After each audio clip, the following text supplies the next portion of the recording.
paz do Senhor, povo de Deus, louvado seja o nome do Senhor Jesus Cristo. Vamos lá, mais um Desperta Crente. Receba essa poderosa palavra no dia de hoje. Vou postar esse vídeo no dia 4 de julho de 2024. Louvado seja Deus. Vamos dar continuidade. Aí Paulo agora, no meio desse tumulto, vai acontecer um grande tumulto no Sinédrio. Paulo é levado até o Sinédrio agora para poder Cláudio, julgar ali a causa dele. E o que acontece? Ananias, olha só, presta atenção.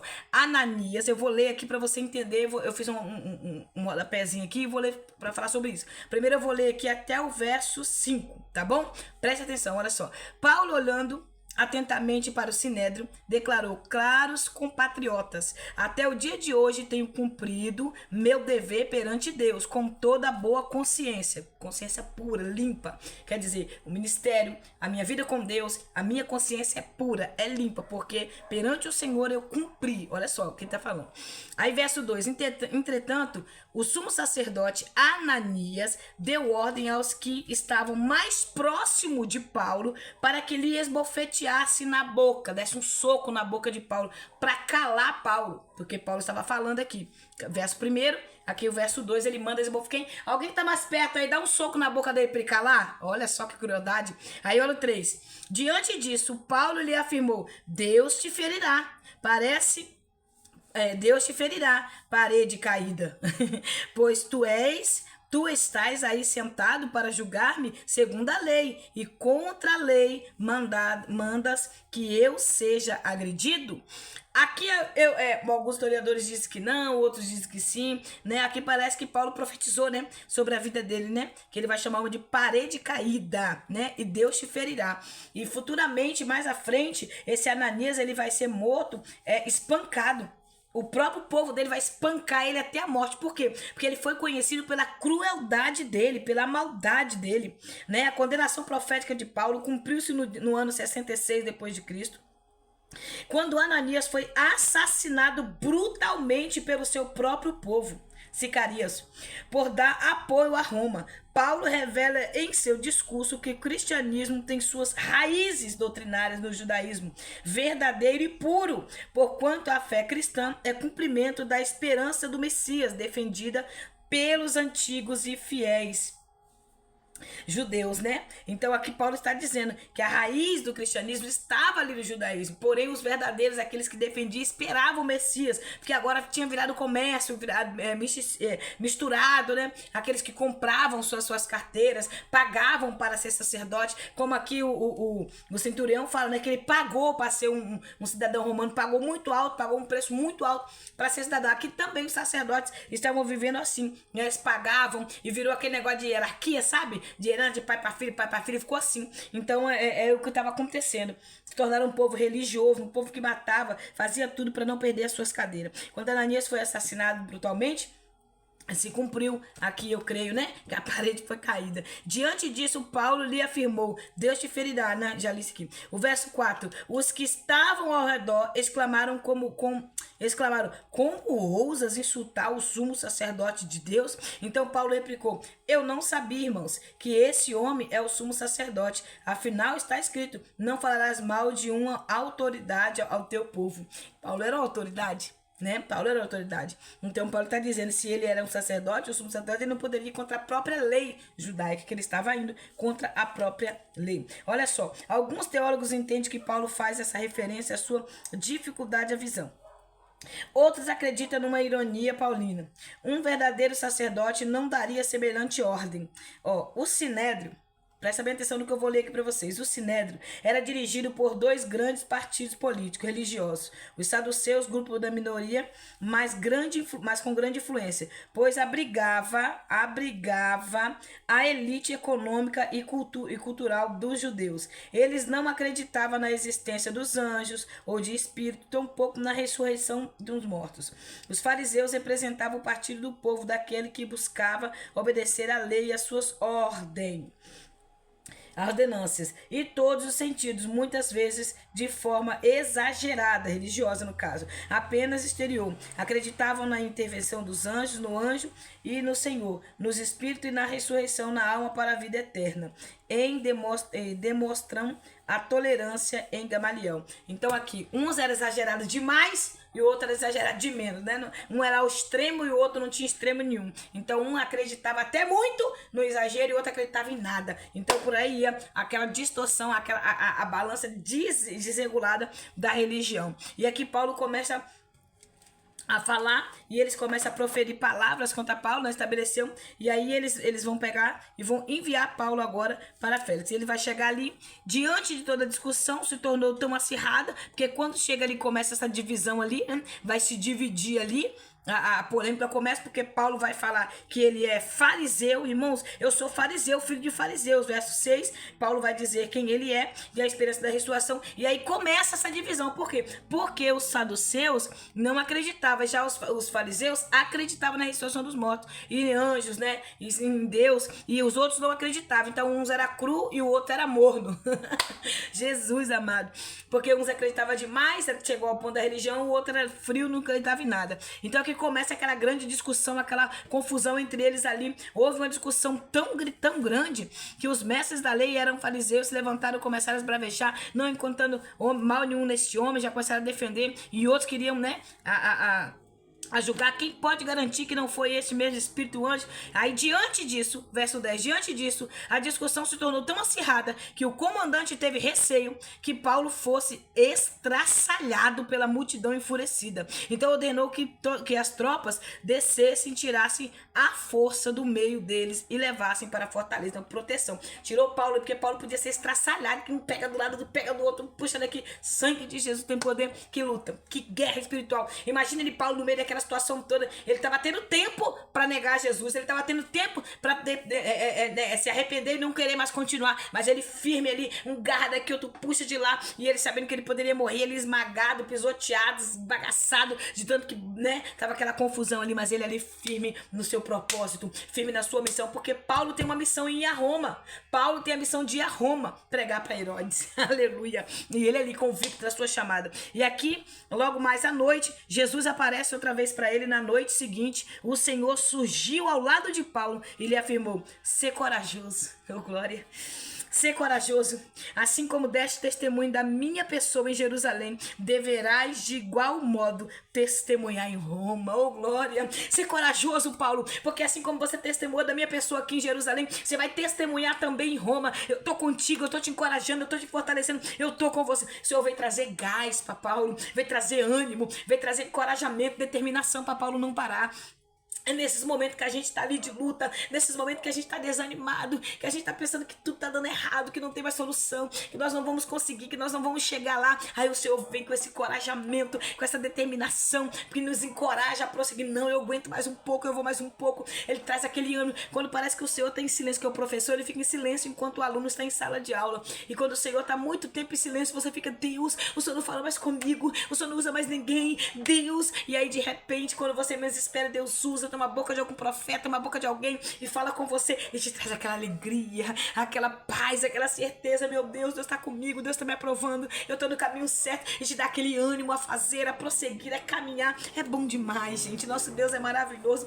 Se você ama Jesus, dá glória a Ele aí. Eu amo meu Senhor, glória a Deus por isso. E aí o Senhor vem, encoraja Paulo para que ele desse testemunho ali em Jerusalém, porque ele daria testemunho em Roma também. Então o Senhor já está dizendo: lá em Roma você vai sofrer, mas também vai dar testemunho de mim lá. Na manhã seguinte, os judeus planejaram uma cilada, ajuntaram solenemente e fizeram um propósito entre eles, olha só, hein, que não beberiam enquanto não tirasse a vida de Paulo. Mais de 40 homens estavam acumulados para poder matar Paulo, vê?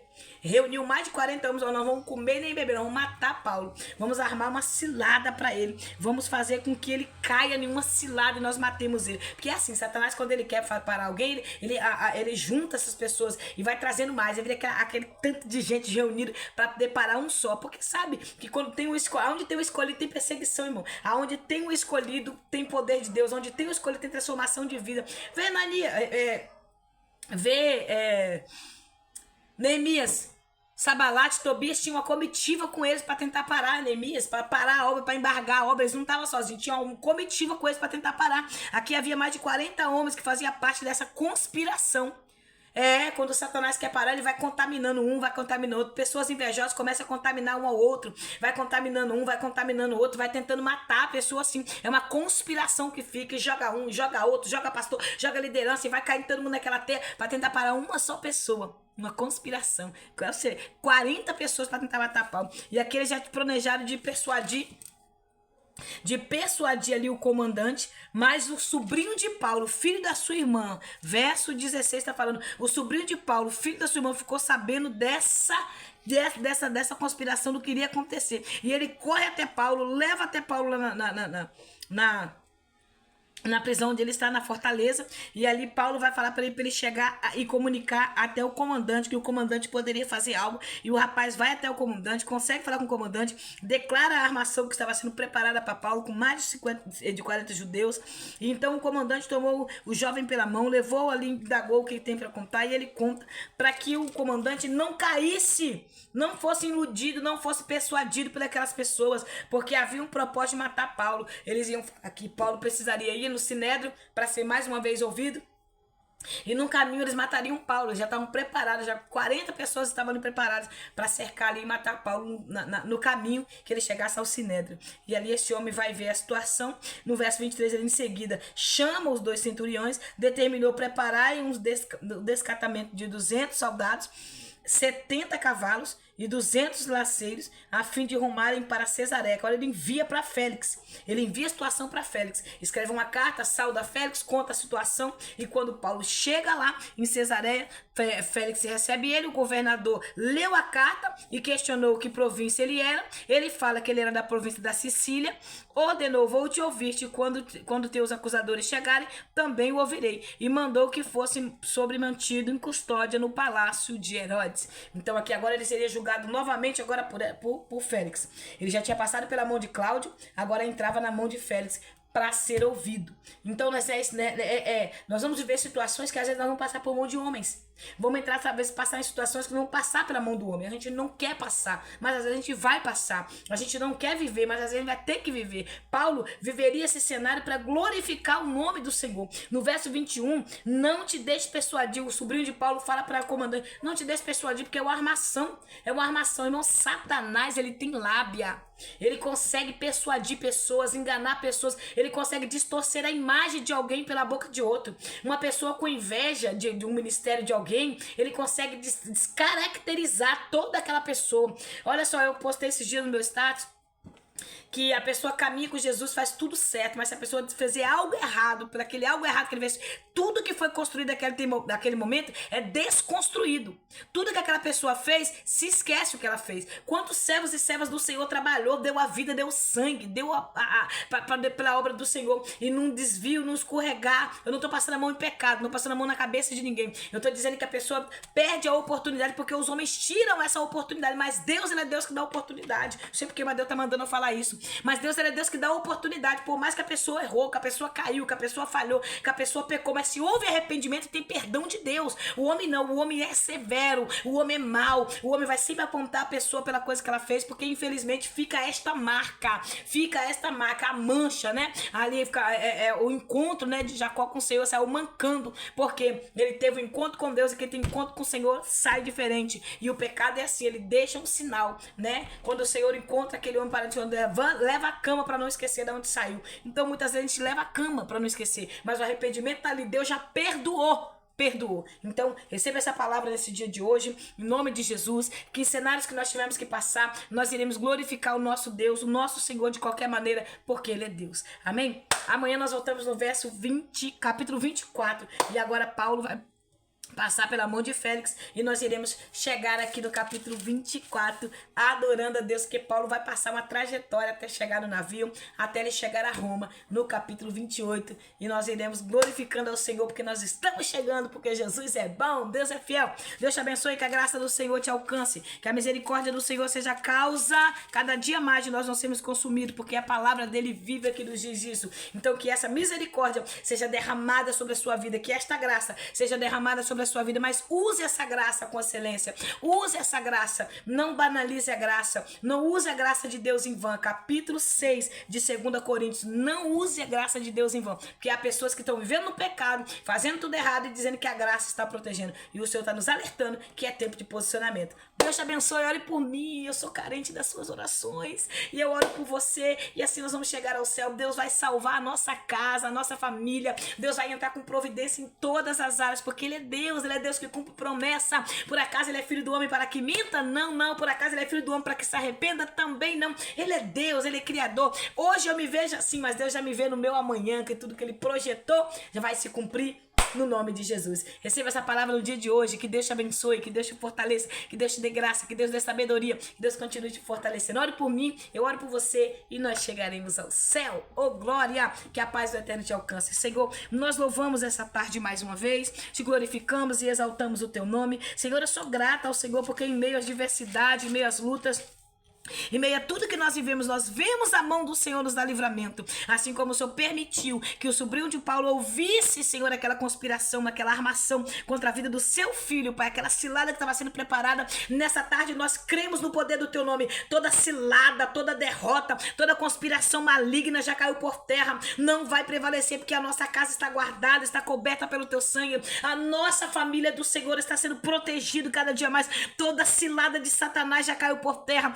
Toda ferramenta preparada não vai prevalecer, porque maior é o Senhor, maior é quem está conosco do que aqueles que estão com eles. E nós profetizamos nessa tarde livramento sobre a nossa casa, sobre a nossa família, sobre a nossa vida, no nome de Jesus. Que essa graça poderosa que tem nos alcançado, nos fortalecido, venha nos ajudar a prosseguir na caminhada. Que a graça do Eterno esteja com você, no nome de Jesus, amém? Receba livramento nessa tarde. Toda cilada, toda conspiração, toda armação de Satanás já caiu por terra e o nome do Senhor será sempre glorificado. Que Deus te abençoe, que a graça dele continue te dando essa alegria de ficar na presença dele. Eu louvo a Deus pela sua vida, por você que está inscrito nesse canal. Obrigada pela confiança naquilo que o Senhor entregou nas minhas mãos e nós vamos juntos para a glória de Deus. Deus te abençoe.